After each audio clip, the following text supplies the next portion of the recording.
Yang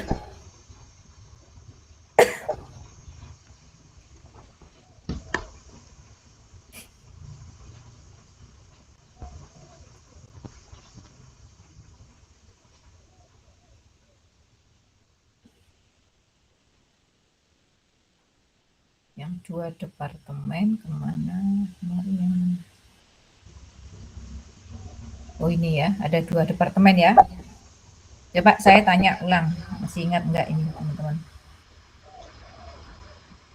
Dari data produksi ini ya, dari data produksi ini, ya kan?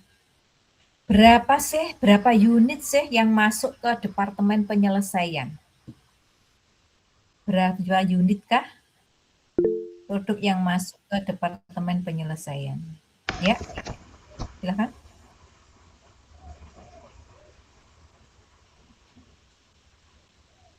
Izin menjawab Ibu, saya Hairunisa dengan NIM belakang 162. 2.400 unit yang ditransfer ke Departemen Penyesuaian Ibu. Masing partisipasi nanti lapornya ke PJ ya, NIM nama ya. Ya, betul ya. Jadi dari data produksi ini ya, jadi departemen pemotongan selesai masuk ke departemen penyelesaian. Walaupun di departemen penyelesaian nggak ditulis secara otomatis itu yang masuk adalah 2.400. Kalau di total hasilnya sama ya kan, masuk 2.400, selesai 2.350, belum selesainya 5 ya klotnya. Ini terkait biayanya ya. Ini biayanya di masing-masing departemen. Ini siapa yang masih nyala mikrofonnya ini? Udah? Dian. Dian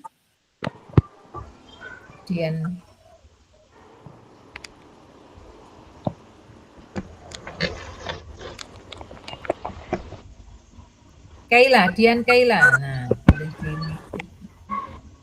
mikrofonnya boleh dimatikan, Dian Kaila. Iya, Bu. Ya. Oke ya. Ini biayanya di departemen penyelesaian sudah tidak menyerap bahan baku. Ya. Tinggal tenaga kerja dan overhead. Asumsinya kenapa? Logikanya ya, namanya produksi itu kan terus-menerus ya dari departemen. Contoh aja saya ambil contoh tebu ya, perusahaan tebu ya kan. Tebu berarti gula, pabrik gula, PG. Bahan bakunya dari tebu. Tebu itu kan kalau kita sekilas itu kan ya batang-batang itu kan menghasilkan air ya sebenarnya ya kan. Saya nggak tahu produksinya, tapi paling nggak saya membayangkan pertama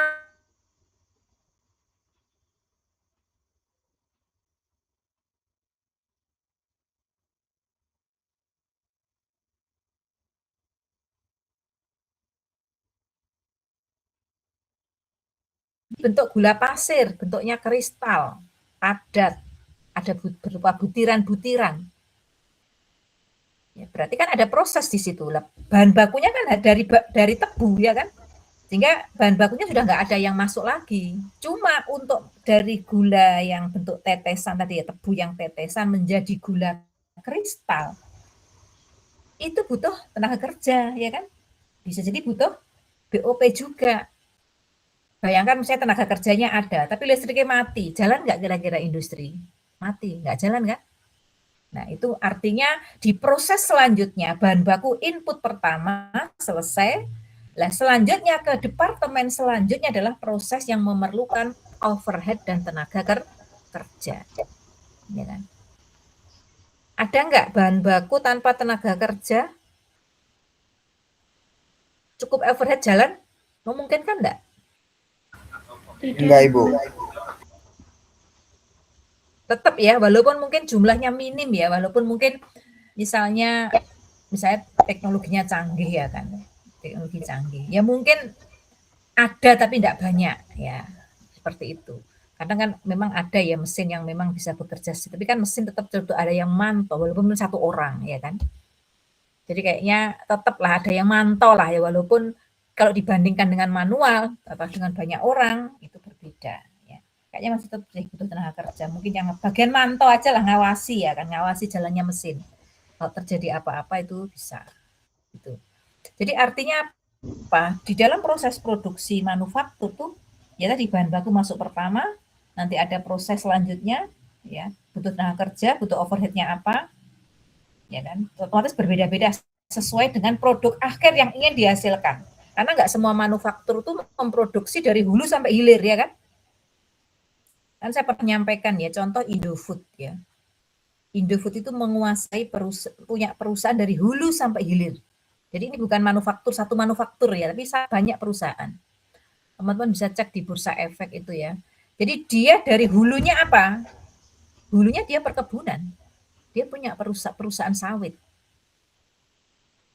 Dia punya perusahaan kalau yang terkait dengan teh, terus tomat itu dia punya kemitraan dengan petani, ya kan, seperti itu. Itu artinya hulunya ada. Berarti kan hulu ini kan mensuplai bahan baku kan. Kenapa banyak perusahaan itu sukses karena menguasai hulu hilir ya? Karena dia tingkat ketergantungan pada pihak lain itu semakin rendah. Ibaratkan pengendalinya itu tetap. Kalau saya pengen kualitas barang saya seperti ini, maka bahan bakunya harus seperti ini.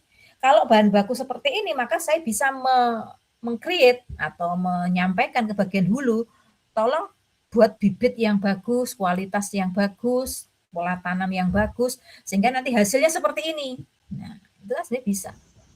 Ya, hulunya.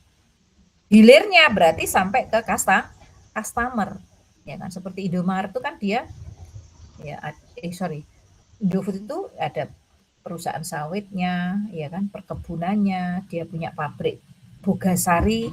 Apa? Bogasari memproduksi apa Bogasari? Tepung. Tepungnya, ya kan? Bogasari tepungnya, ya kan? Tepung jadi mie-nya, ya kan? Terus nanti ada yang produksi sambal, produksi saus, sampai dia tuh punya perusahaan lakban. Bayangkan, lakban ini dua perusahaan dewi, karena dia nggak mau beli ke perusahaan lain. Ya karena ini opportunity, ya kan? Ini peluang. Kalau saya bisa menghandle sendiri, kenapa harus minta tolong orang lain? Toh marketnya saya nggak hanya menjual ke perusahaan saya sendiri. Saya jual lakban juga nggak hanya ke perusahaan grup, tapi juga keluar grup. Makanya kenapa kok Indofood itu kuat ya secara pondasi dari masa ke masa, ya karena memang hulu hilir dia menguasai. Ya kasus sekarang aja lah ya, kita bicara hulu ya. Kita kan industri plastik di Indonesia ini ya, ini kan ini fenomena saat ini ya kan, plastik mahal ya kan, ya karena kita nggak punya hulunya kan itu ya kan, bahan bakunya kita nggak punya, itu menjadi masalah. Bahan bakunya kan itu dari nafta ya kan, nafta itu adalah produk sampingan dari minyak bumi, dan selama ini 70% kita impor dari Timur Tengah. Gara-gara masalah Selat Hormuz ya, maka ada keterlambatan, ada masalah. Nah itu, value chain-nya seperti itu. Kalau kita hulu hilir nggak menguasai. Jadi kita bicara manufaktur itu kita ya seperti itu. Kalau memang hulunya sudah bermasalah, ya bahan bakunya nggak ono, apa yang mau diproduksi kan gitu ya kan? Apa? Mau nggak ono bahan baku nih? Naftahnya nggak ada. Dari mana ini? Nah ini makanya sektor hulu itu penting ya. Dari sisi manufaktur, dari sisi perusahaan, dari sisi pemerintah itu juga penting hulunya. Ya kan? Tapi kalau pengen stabil ya memang hulu hilir ini harus kita ikut mengendalikan. Ya, seperti saya dulu sama ibu-ibu memproduksi kue, bahan bakunya dari kriwilan kulit kebab. Ya, bahan bakunya itu. Ketika pabriknya itu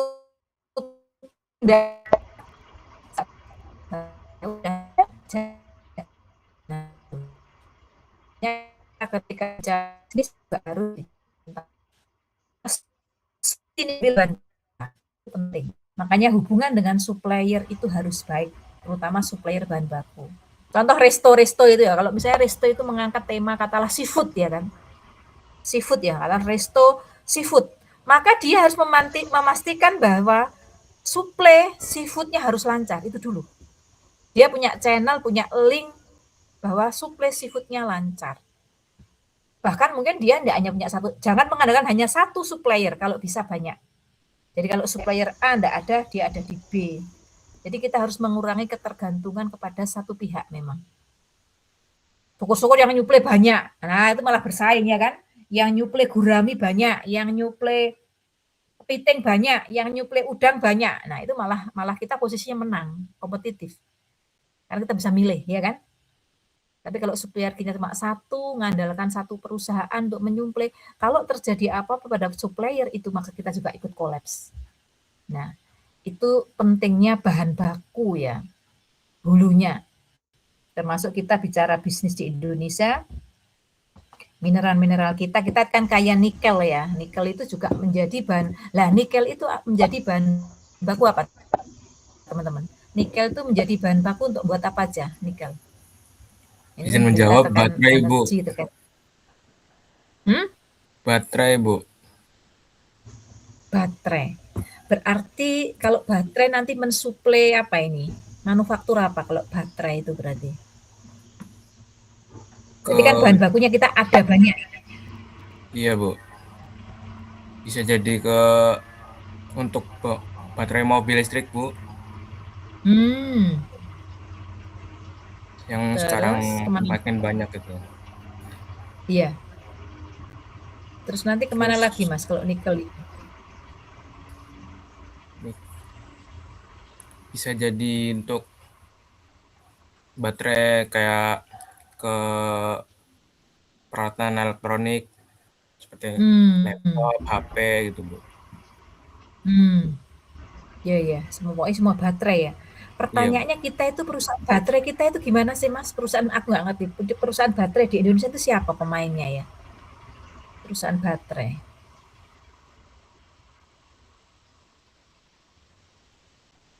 Coba cari. Ini menarik loh ya kalau kita bicara. Jadi kadang tidak pernah manfaat. Jadi kalau kita bahan bakunya banyak, itu sebenarnya posisi kita kuat.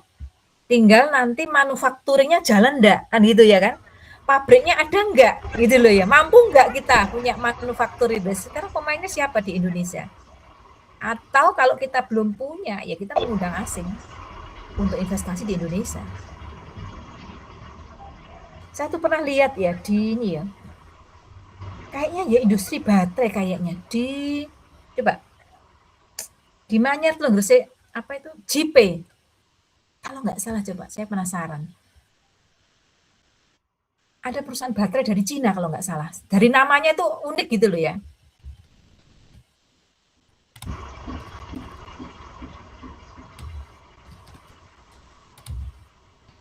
Ini juga menarik ya, pabrik baterai. Jadi kita ibaratkan mau migrasi ke listrik itu pun kita sudah kuat, sudah siap gitu loh. Siapa? Industri baterai kita penguasanya siapa sebenarnya saat ini?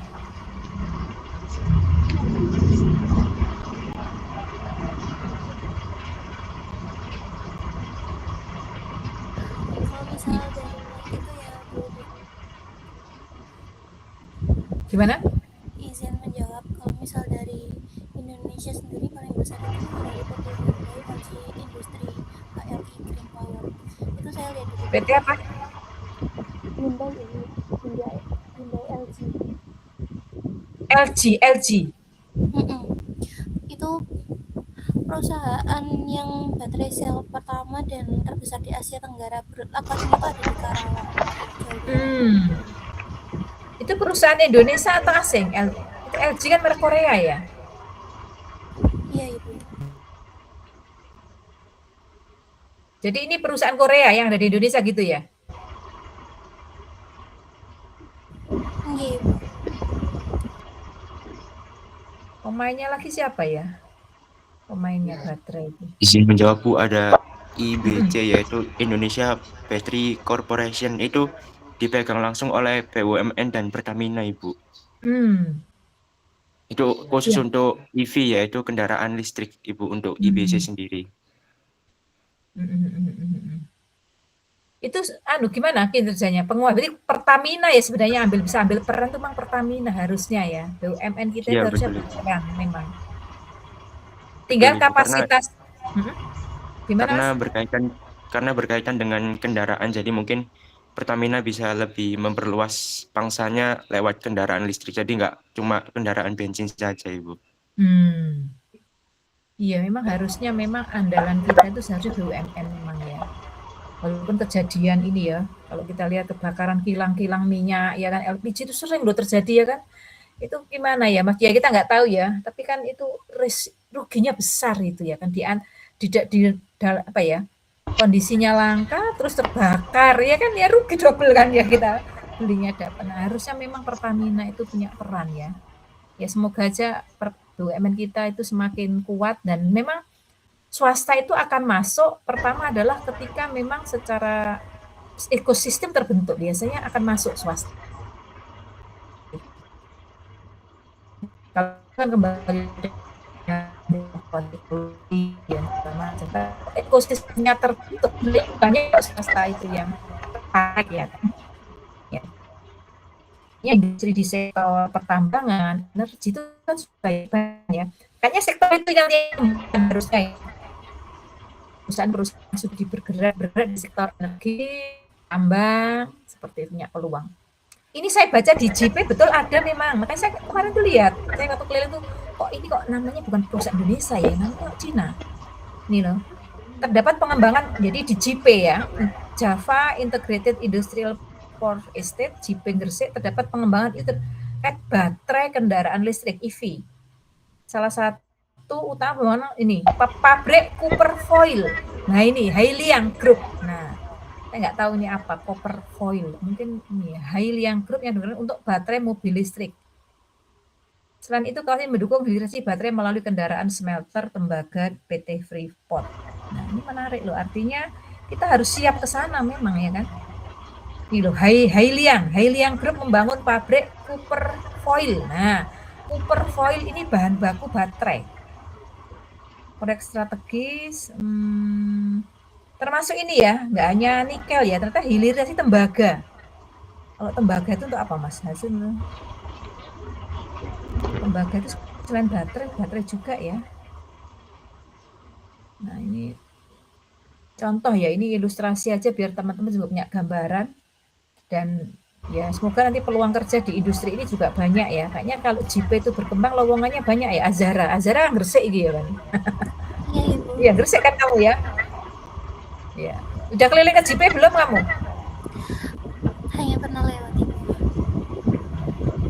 Pernah nggak ngerekrutmen yang harus warga Gresik? Mungkin artinya warga Gresik ada atau Jawa Timur lah ada spesialisasi? Ada nggak? Pernah dengar nggak informasi itu? Belum pernah dengar Ibu. Ada Ibu, Tapi, ada khusus orang-orang Manyar biasanya. Oh gitu. Apa untuk apa? Iya. Kayak apa? Banyak Ibu dari JP-nya sama sama beberapa kayak yayasan yang kerjasama juga. Kayak sekarang kan Freeport ada kerjasama sama suatu yayasan itu, jadi dia itu mengolah sisa-sisa olahan gitu, berubah jadi ya perabotan kayak gitu. Itu biasanya buat orang-orang Manyar terbuka. Ya oke, Mbak, terima kasih. Jadi memang betul ya, jadi kalau kita bicara manufaktur, sekali lagi ini saya kenapa kalau agak melebar biar teman-teman juga aware ya dengan kondisi saat ini ya kan. Jadi kita itu punya potensi tadi ya. Jadi kalau yang mau beli motor tunda dulu ya. Nanti beli motor listrik aja. Tinggal nanti infrastrukturnya dan segala macam, regulasi dan ekosistemnya ini yang harus dibentuk. Dan itu memang tugas ya terutama BUMN sama pemerintah. Swasta itu kan sebenarnya ngikut aja. Swasta itu kan orientasinya gini. Kalau ekosistemnya terbentuk, ada marketnya, saya pasti masuk, kan gitu ya kan. Dia pasti masuk. Duit itu gampang bagi swasta ya kan. Kadang yang terbentuk kadang kan regulasi ya, sama ekosistem. Sama risiko. Nah, kalau marketnya ada, regulasinya jelas ya, memang kita mau beralih ke kendaraan listrik, ya semua pasti akan ke arah sana. Bisnisnya juga akan ke arah sana. Ya, semoga nanti kita nggak terlalu tergantung sama BBM akhirnya seperti itu. Oke, kembali ke sini ya. Jadi itu yang ingin saya sampaikan. Jadi memang bahan baku ini ya gambarannya seperti itu biar teman-teman nggak hanya belajar akuntansi biaya, tapi harus bisa membayangkan dampak dari ketiadaan bahan baku itu luar biasa. Kalau tenaga kerja gimana? Tenaga kerja itu dampaknya. Khusus tenaga kerja yang memang tenaga kerja ahli ya. Kadang kan nggak semua industri itu siapan dari SDM. Makanya pemerintah itu harus dengan adanya investasi asing, oke lah untuk awal kita pakai tenaga asing, tetapi harus ada ini transfer knowledge, ya kan? Makanya kalau ada karyawan dari perusahaan dari asing itu biasanya pemerintah sekali lagi melalui regulasi harus ada karyawan dari kita yang dilatih oleh mereka, sehingga kita nggak selamanya tergantung sama SDM asing. Karena selama ini beberapa industri itu masih ya menggunakan ini ya istilahnya apa, tenaga asing itu apa namanya, ekspatriat ya kan, ekspatriat itu mahal, gajinya mahal loh teman-teman ya. Jadi ekspatriat itu tarif gajinya beda ya dengan karyawan kita asli Indonesia. Ekspatriat yang datang dari beberapa negara itu harusnya transfer teknologi, transfer knowledge ya, sehingga nanti ketika kita sudah siap ya kita sudah punya SDM yang mampu. Nah, overhead, kalau bicara overhead ya, bahan penolong itu ya banyak variabelnya nanti ya, tergantung manufakturnya apa. Tapi yang utama adalah biasanya memang energi ya, listrik. Kalau listrik kita selama ini sih aman ya listrik itu, karena kita melimpah ya. Dan memang listrik itu kita masih digerakkan dari fosil ya, dari batu bara. Walaupun itu memang secara alam nggak bagus ya, tetapi itulah yang paling murah saat ini, batu bara. Dan memang kita listrik dari PLTU yang memproduksi itu luar biasa besar ya. Jadi sebenarnya kita aman sih sebenarnya kalau tenaga kerja overhead. Cuma di bahan baku ini ya kan, bahan baku sama mungkin ya biaya-biaya yang lain yang terkait untuk produksi yang kita masih tergantung pada negara lain. Oke, ini ya gambarannya ya. Kenapa di departemen selanjutnya cuma butuh tenaga kerja dan overhead. Terus ini ya data produksi, biaya pembebanan, ini yang kemarin ya. Sekarang saya masuk yang metode FIFO dan rata-rata. Nah. Sekarang ini contoh. Perusahaan memiliki departemen A dan B. Sebanyak 3.500 bahan baku masuk ke departemen A untuk diolah. 3.000 unit ditransfer ke B untuk proses lebih lanjut. Seluruh bahan terpakai serta 50% biaya konversi untuk produk dalam proses akhir di A. Di departemen B produk yang selesai sebanyak 2.800 dan dikirim ke gudang. Produk akhir dalam proses di B mengandung 80% biaya konversi. Artinya 18% biaya konversi. Biaya konversi itu ya BTK sama overhead. Karena apa? Dikatakan konversi karena dia yang mengubah. Bahan baku bisa berubah bentuk ya karena ada tenaga kerja ya kan. Bahan baku bisa berubah ya karena ada BOP dan tenaga kerja. Makanya dia disebut sebagai BK, biaya konversi. 80% artinya berarti perlu biaya konversi 80%. Berarti sebelumnya baru tercapai 20%. Pertanyaannya, berapa unit yang masuk di departemen B? Dari ya. Untuk unit yang ditransfer ke departemen B sebanyak 3.500 3.000 unit Ibu. 3.000 unit ditransfer ke departemen B. Oke.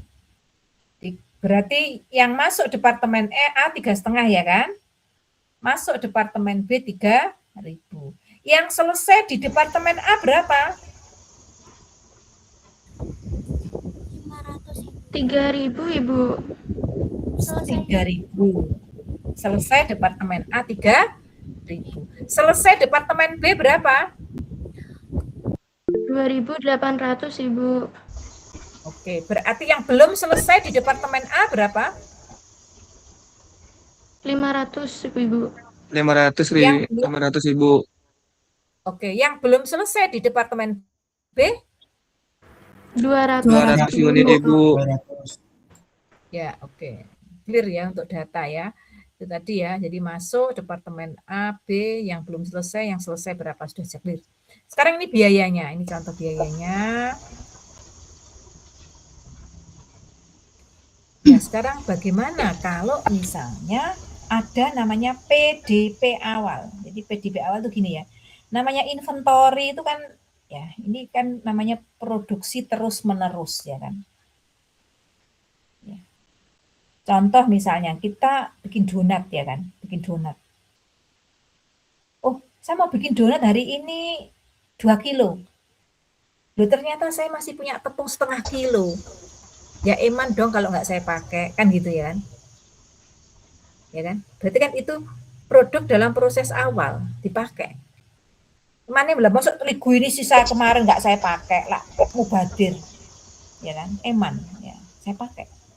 Ya, itu PDP awal sebenarnya. Nanti kalau kita produksi, oh ternyata mau bikin 10 kilo kok ada sisa ya. Sisa berapa on gitu misalnya tepung. Itu yang akan dipakai di periode selanjutnya. Kan seperti itu namanya inventory kan bergerak terus ya. Nah, ini bagaimana perlakuannya kalau ada produk dalam PDP awal ya. Ya. Perhitungannya ada kita pakai metode rata-rata atau metode FIFO. Ada 2 metode. Sebenarnya dari 2 metode itu yang membedakan adalah perhitungan unit ekuivalennya. Unit ekuivalennya. Kalau yang metode rata-rata itu sama seperti sebelumnya unit ekuivalen, coba ya kita cek. Unit ekuivalen itu rumusnya kemarin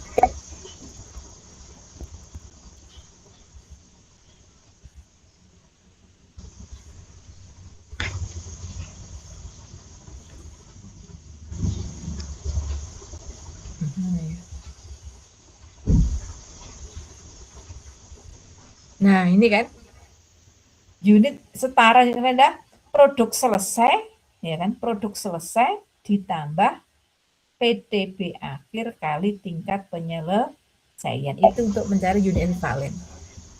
Unit ekuivalen itu yang dipakai ini untuk pembagi dari jumlah biaya untuk mencari harga pokok per unit ya kan. Ya kan, harga pokok per unit ini ya, contoh 2, ini kan dibuat dari 30.000 dibagi 15.000. 30.000 adalah komponen biayanya, unit setara atau unit ekuivalen dihitung pakai rumus tadi produk selesai. Ini contoh ini. Selesainya berapa? 12.500. 12.500 ditambah berapa? Yang belum selesai 2.500. Penyelesaiannya berapa? 100%. Nah, seperti ini. Ini BK 80 nah, dan seterusnya. Ini adalah unit ekuivalen. Yang membedakan nanti intinya metode FIFO sama metode rata-rata. Coba dibaca dulu ini metode rata-rata.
Ya, jadi harga pokok PDB awal dipecah kembali ke dalam setiap elemen biaya. Setelah siap elemen biaya harga pokok PDB awal langsung digabung. Nah, intinya digabung ya.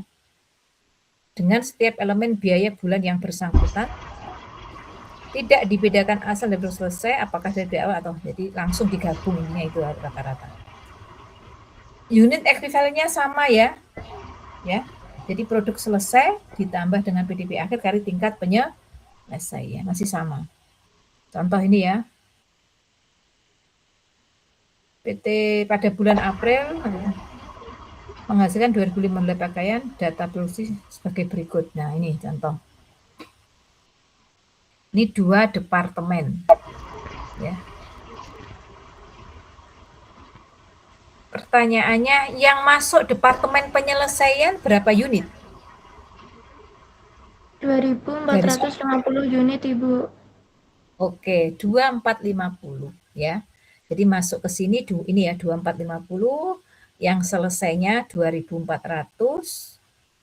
Ya kan? Karena di awal ada 50, berarti sisanya masih ada 100. Seperti itu ya. Ini PDB awal 100, masuk ada 2,5. Ya kan, selesainya 2 ini, berarti ada sisa yang belum selesai 150. Itu data produksinya. Ini biayanya ya. Nah, ini biaya yang melekat pada PDB akhir. Ya, ini PDB akhir. Terus, nah, bagaimana metode rata-rata? Nah, bedanya kalau biasanya itu data produksi masuk proses saja, ini ya. Biasanya kan langsung ini ya. Produk masuk proses berapa, selesai berapa, yang belum selesai berapa. Kan gitu biasanya.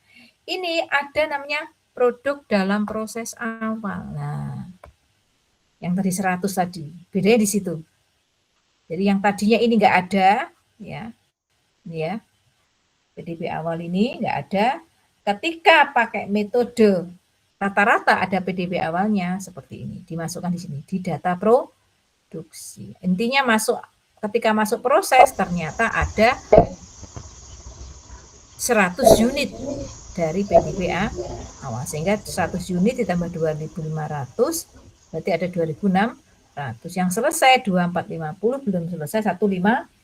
Totalnya sama 2.600 ya. Sekarang biayanya, nah biaya digabung tadi ya kan? Ya ini. Jadi kan diketahui kan PDB akhir Maret ya kan? Ya. Di harga pokok apa? Di pemotongan. Nah, ini kan awal April ya kan? Awal April. Makanya biaya ini dimasukkan sebagai harga pokok PDB awal. Jadi di sini jadi kan akhir Maret kan ya, akhir Maret ya kan. Akhir Maret berarti masuk ke awal April. Jadi ini adalah harga pokok untuk PDB awal di bulan April. Ini ya. Ya, dibalik dari 2,5 48 800 ya. Ini ya, 2,5 48 800. Harga pokok PDB awal. Ini dimasukkan. Setelah itu dimasukkan biaya yang dibebankan di bulan April. Jadi bulan April kan ini ya kan. Nah, 62 14 24. 62 14 24 di total. Jumlahnya ini dicari unit ekuivalennya. Jumlah biaya dibagi unit ekuivalen ketemu harga pokok per unit. Coba 2.600 dapat di mana itu teman-teman? Ada yang tahu ya? 2.600 dari mana itu?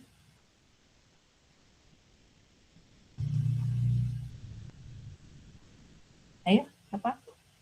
2.600 dari mana itu?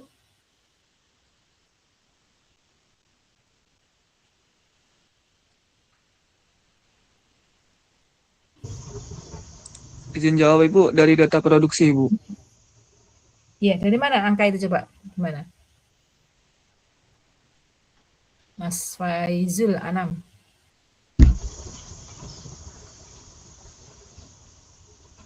Gimana coba?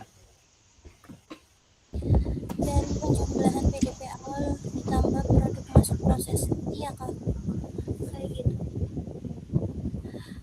PDB awalnya kan 100, terus ditambah produk masuk prosesnya 2.500, jadinya 2.600.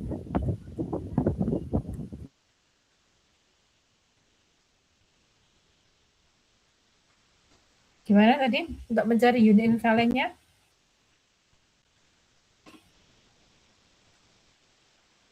Untuk metode rata-rata sama?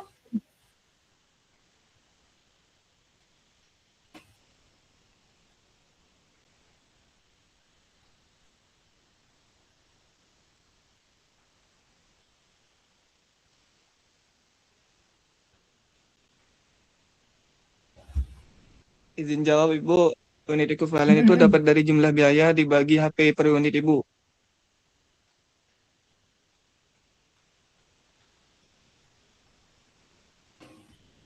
Loh, yang nyari unit ekuivalen dulu, bukan HP per unit diketahui. HP per unit itu didapat dari jumlah biaya dibagi unit ekuivalen. Mbak Khairun, bisa? Untuk mencari unit ekuivalen itu dari produk selesai ditambah kurung buka PDP akhirnya dikali tingkat penyelesaiannya, Ibu. Berarti 2.600 dari mana itu?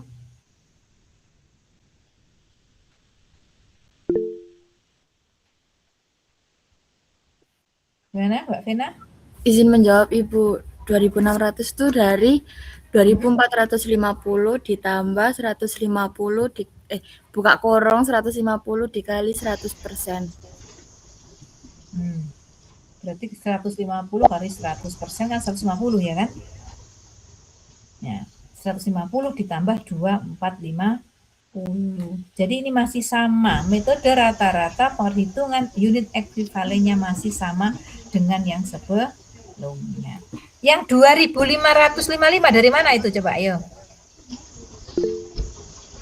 Ya Mbak Zahra? Yang 2.555-nya itu dari 2.450 ditambah kurung 150 dikali 70%, jadinya 2.450 ditambah 105 ya Ibu, jadinya 2.555. 70% kali berapa? Kali 150 Ibu. Sama dengan berapa? 105 Ibu. Ditambah dengan 2.450. Iya. Ya. Itu ya. Jadi walaupun ini ada PDP awal, tapi perhitungan unit ekuivalennya masih mengabaikan PDP awal ya. Jadi sama seperti tanpa PDP awal. Ya, jadi 2.600 itu diperoleh dari ini ya kan? Nah, 2.450 ini ya, produk selesai ditambah dengan persentase penyelesaian 100%. 100% kali 150 berarti 150 kan? 2.450 tambah 150 2.600 untuk BB ya kan 2.600. Untuk yang BTK sama BOP sama ya, BTK BOP adalah BK. 2.450 ya ditambah dengan 70% kali 105 berarti 2.450 ditambah 105 totalnya 2.555.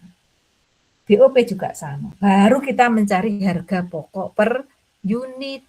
Harga pokok per unit diperoleh dari jumlah biaya 65 ini juta dibagi dengan 2.600. Ya, ini di total. Sehingga diketahui harga pokok per unit di Departemen Pemotongan sebesar 41.000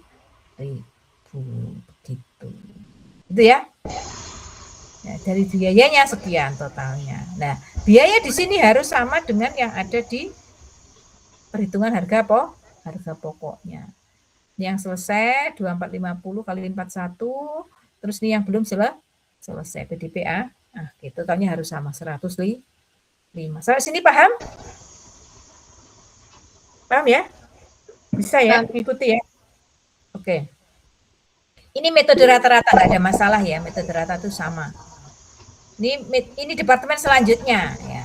Bedanya ya tadi, kalau metode rata-rata departemen selanjutnya ya selalu membawa ini, data ini. PDPA awal. Yang ini tidak ada di sebelumnya. Ya. Biayanya selain membawa biaya dari departemen sebelumnya, yaitu harga pokok dari pemotongan ini, dia juga menambahkan biaya PTK, BO, BOP seperti ini. Ini ada 50, yang diterima masuknya 2.450, selesainya 24, belum selesainya 100, totalnya sama 2,5.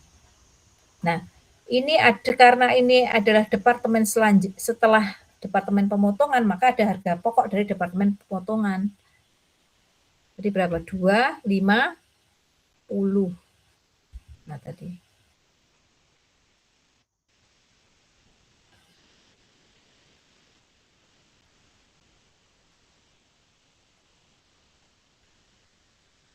Ini bulan April 100, 450, 250-nya ini 2050 ini ya.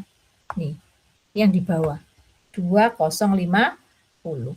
Terus di Departemen Pemotongan ada biaya sebesar berapa itu? 10450 ini. 100.450 itu yang ditambahkan. Nah, ini 2.500 dijumlahkan. Ini juga sama ya, dijumlahkan. Mencari unit ekivalen ini juga masih sama ya. Berarti 2.500 dari mana ini 2.500?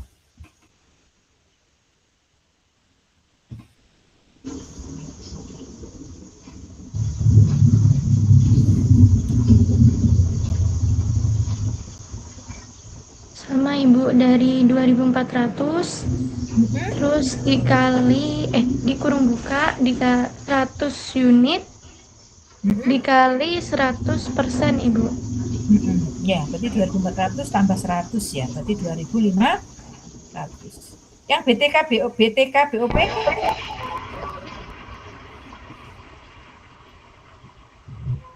Dari produk selesai yaitu 2.400 tambah PDP akhir dikalikan tingkat penyelesaian yaitu 80% itu. Jadi 2.400 tambah 100 kali 80% yaitu 80. Ya, 80 ya. Berarti 2.400 ditambah 80 menjadi 2.480.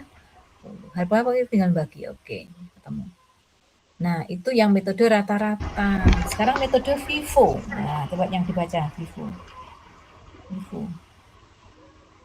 FIFO itu kan first in, first out. Ya kan? Pertama kali masuk itulah yang pertama kali digunakan. Contoh teman-teman kalau belanja ya. Walaupun Indomaret, Alfamart itu pernah nggak teman-teman menjumpai Alfamart, Indomaret itu ada barang expired? Pernah nggak? Nah, enggak. Kan itu retail modern. Pernah nggak dapat cerita? Enggak Ibu, tapi kayaknya kalau mendekati expired pernah. Nah, sebagai penjual retail yang baik ya, kalau kita bicara FIFO ya, penjual yang baik harusnya barang yang baru datang ditaruh di depan atau di belakang? Dari sisi raknya, etalase. Di belakang. Di belakang ya Bu. Stok yang lama dulu. Di belakang. Dari sisi penjual loh ya. Dari sisi pembeli biasanya ambil di depan atau belakang?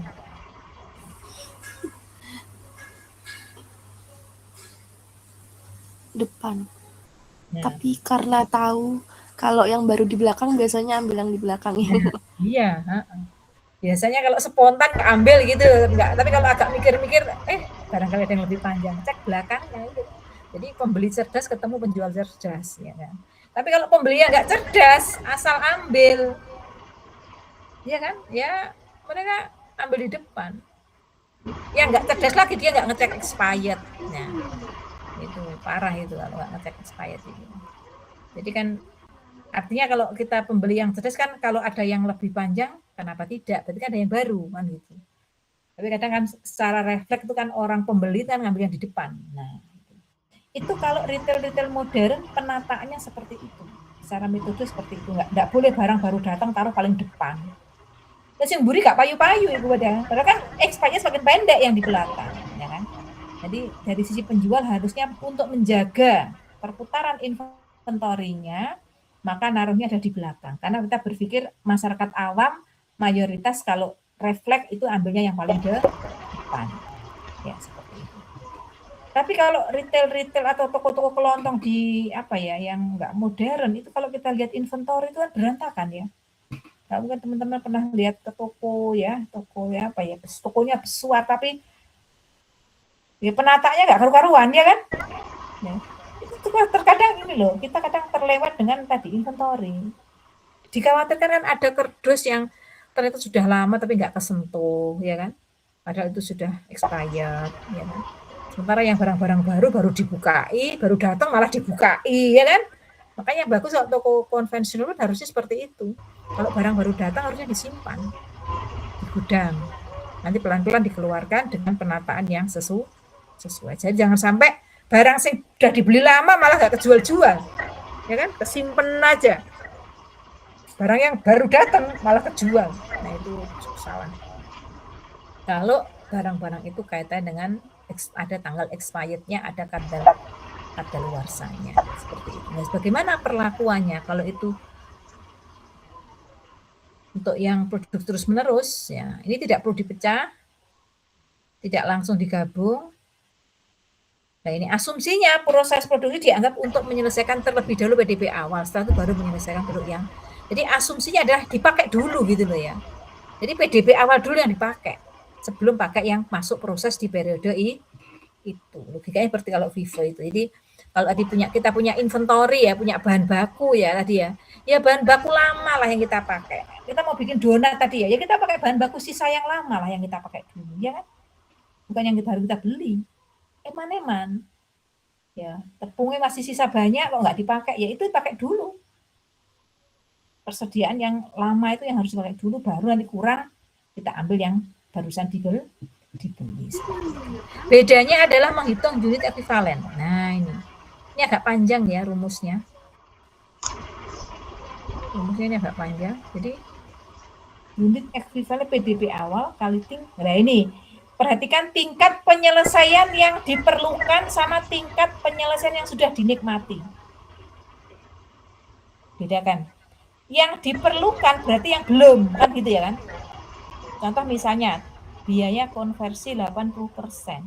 Berarti sudah menikmati 80%. Berarti yang kurang berapa? Yang diperlukan berapa? 20%. Ya, gitu ya.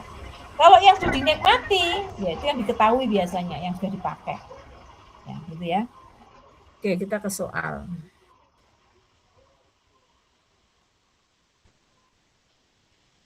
Ini sama ya data produksi tadi ya, data produksi, oke.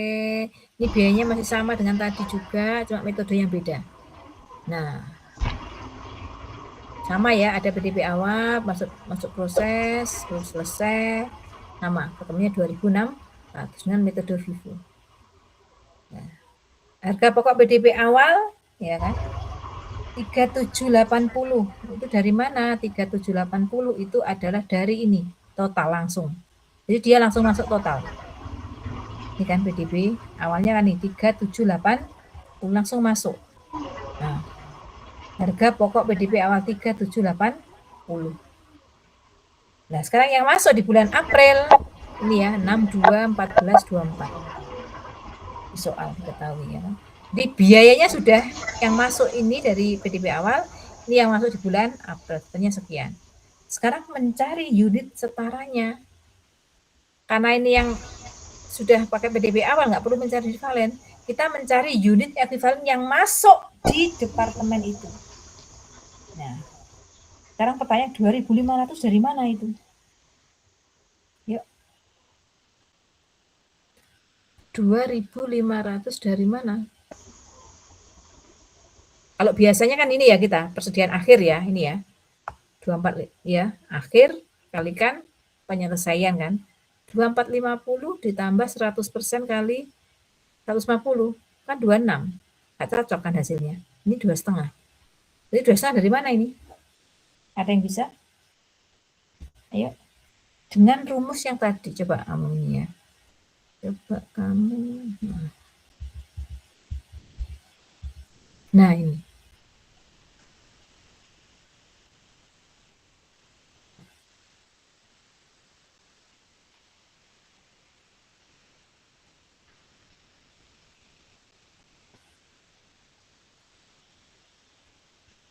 Produksi sekarang itu adalah produk selesai dikurangi PDB awal.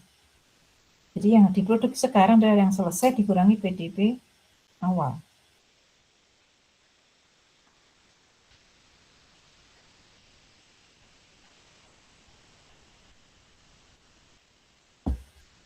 Ada yang bisa jawab? 2.500 dari mana?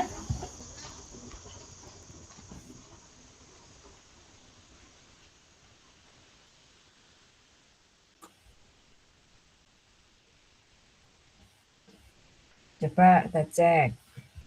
Kayak rumus ini ya. PDP awalnya berapa, BB? PDB awalnya berapa? Bagaimana? 100 unit. 100.000. 100 unit. 100 unit.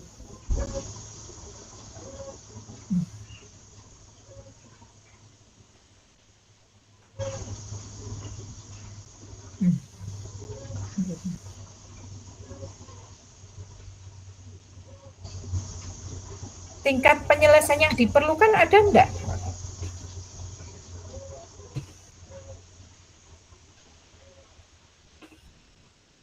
Tingkat penyelesaian yang diperlukan berapa? Untuk biaya konversinya tingkat yang diperlukan itu 20%, Ibu. Itu kan BB dulu, ya kan? Bahan baku dulu kan? Iya kan? Bahan baku kan? Kalau untuk BB tidak ada. Tidak ada. Oke, jadi 100 ya ditambah. Ya. Produksi sekarangnya berapa? Produksi sekarang diperoleh dari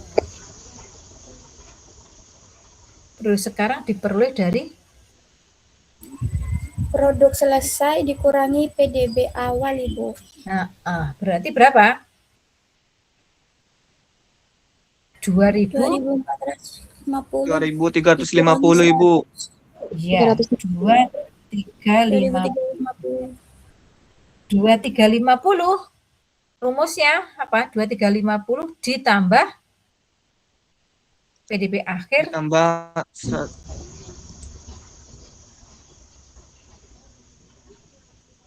ditambah berapa?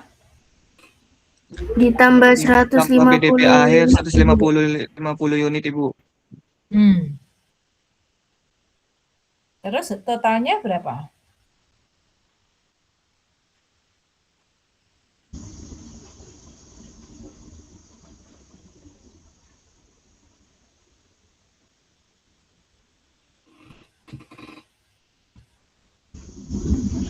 Totalnya gimana?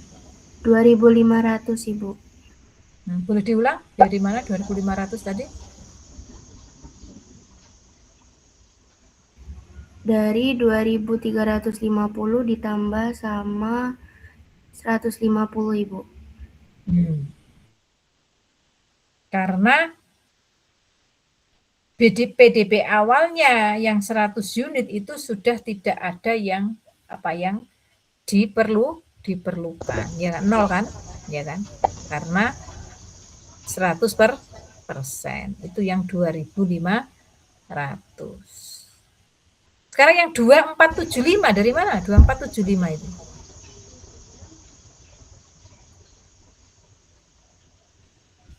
(2475) dari mana? Ini BTK, berarti pakai mengacu ke BK ya, BK.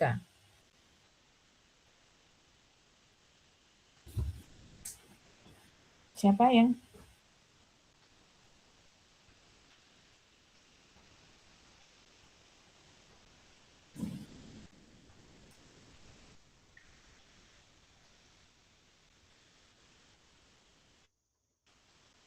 Ini sudah saya upload di Sidia ya, filenya ini sudah ya teman-teman.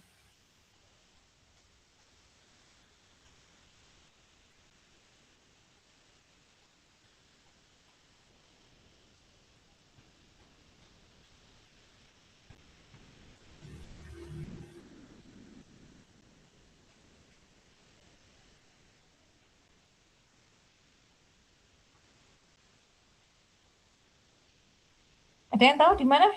2475 dari mana? Dari PDP selesaian di awal itu 20 ditambah produksi sekarangnya 2.350 ditambah PDP akhirnya 105, Ibu. Iya. Ya, karena BK-nya 80%, jadi yang diperlukan 20% ya kan? 20% kali 100. Berarti 20 kan ya? Nah, 20 ditambah produk yang selesai adalah produk selesainya, produk yang selesai adalah dari 2450 dikurangi PDP awal 2350 ya kan? Ditambah dengan 70% kali 105 dijumlah menjadi 2475. BOP juga sama. Jadi itu ya yang membedakan adalah hanya di unit ekuivalennya aja ini. Yang agak panjang. Nah, ini ya. Dan untuk menghitung produksi sekarang itu adalah produk selesai dikurangi PDB awal. Tadi ya, PDB awalnya kan 100 ya, 100 yang diperlukan 20% kan, karena yang sudah selesai 80 ya. Berarti PDB awal 100 kalikan 20%, berarti ada 20 ya kan? Coba cek 20 ya. 20 ditambah berapa? Produksi sekarang, produk selesai dikurangi PDB awal. Yang selesai tadi kan 2450 ya kan?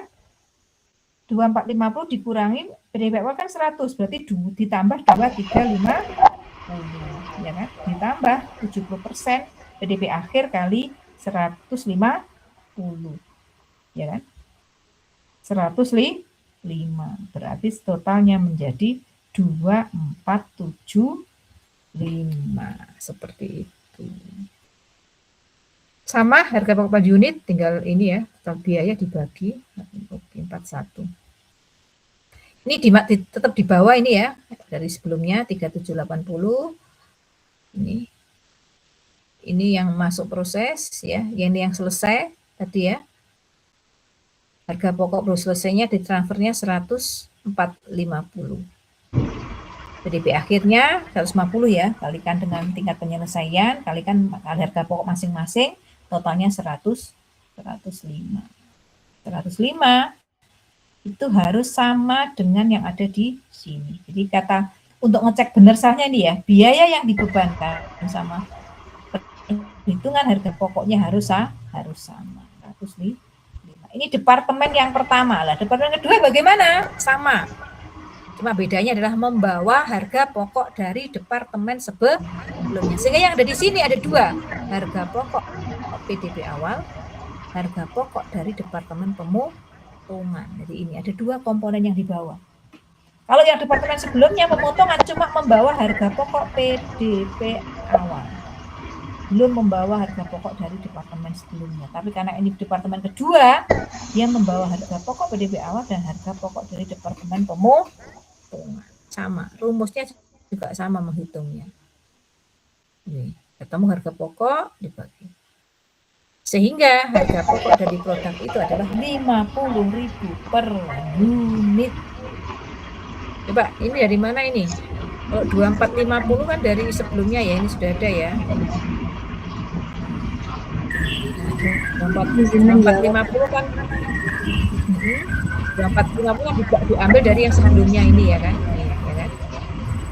Sementara yang 2435 dari mana ini? 2435 belum menjawab Bu. Dari penyelesaian PDP awal 5 unit, lalu ditambah 2350, mau PDP akhir ditambah 80 unit Bu. Ya. Karena BK-nya 90%, berarti yang diperlukan cuma 10%. 10% dari 50 berarti 5. Iya kan? 5 ditambah 2.300 ditambah 80.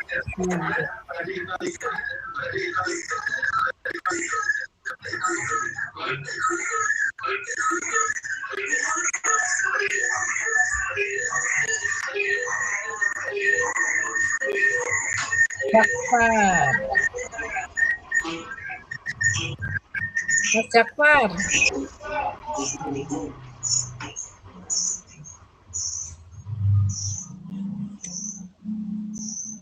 Mikrofonnya loh Mas Jakfar. Bengong. Iya Bu, maaf Bu. Kebencet Bu. Oke. Suaranya geng. Oke ya, itu ya. Sama perlakuannya ya, berarti jumlah biaya dibebankan harus sama dengan perhitungan harga pokoknya itu. Oke. Ini informasi tentang Dalam hubungannya dengan jumlah produk yang dihasilkan, tambahan bahan baku dan tidak menambah jumlah produk dihasilkan, menambah. Oke, ini keterangan aja. Oke, itu ya teman-teman ya.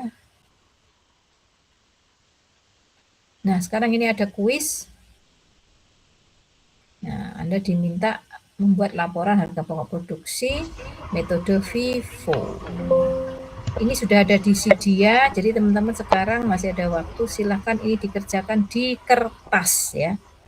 Di kertas, nanti untuk pengumpulannya minggu depan bersama dengan tugas yang kemarin. Sehingga ada 2 penugasan tulisan tangan, yaitu harga pokok proses. Yang kemarin hanya 1-2 departemen, yang ini ada PDP awal dengan menggunakan metode rata-rata ataupun FIFO. Ada pertanyaan teman-teman? Ibu mohon maaf, itu kalau misalnya dikerjain di kertas binder gitu boleh nggak? Monggo, silahkan. Ya. Baik Ibu, terima kasih. Oke. Ya, cukup ya hari ini ya? Atau ada pertanyaan? Jadi kita sudah masuk ke harga pokok proses. Untuk minggu depan nanti dibentuk kelompok ya, mulai siapkan materi ini, biaya mutu. Jadi ini harga pokok proses perhitungannya, latihannya sudah kemarin minggu hari ini. Nah, tolong nanti bentuk kelompok bikin ini ya, PPT untuk biaya mutu. Untuk depan. Ya. Karena minggu depan kita masuk ke biaya mutu. Oke, ada pertanyaan teman-teman? Tolong nanti PJ Japri ya, yang aktif tadi, NIM nama yang tidak hadir siapa. Seperti itu ya. Oke, kalau tidak ada pertanyaan. Ibu, mohon maaf, izin tanya untuk kelompoknya dibagi berapa ya Ibu? Sesuai kelompok yang Anda miliki aja lah. Yang pakai mata kuliah yang lain terserah Anda. Ya. Baik Ibu, terima kasih. Oke, terima kasih ya untuk hari ini teman-teman. Sehat selalu. Saya akhiri. Assalamualaikum warahmatullahi wabarakatuh. Waalaikumsalam warahmatullahi wabarakatuh. Assalamualaikum warahmatullahi wabarakatuh. Terima kasih.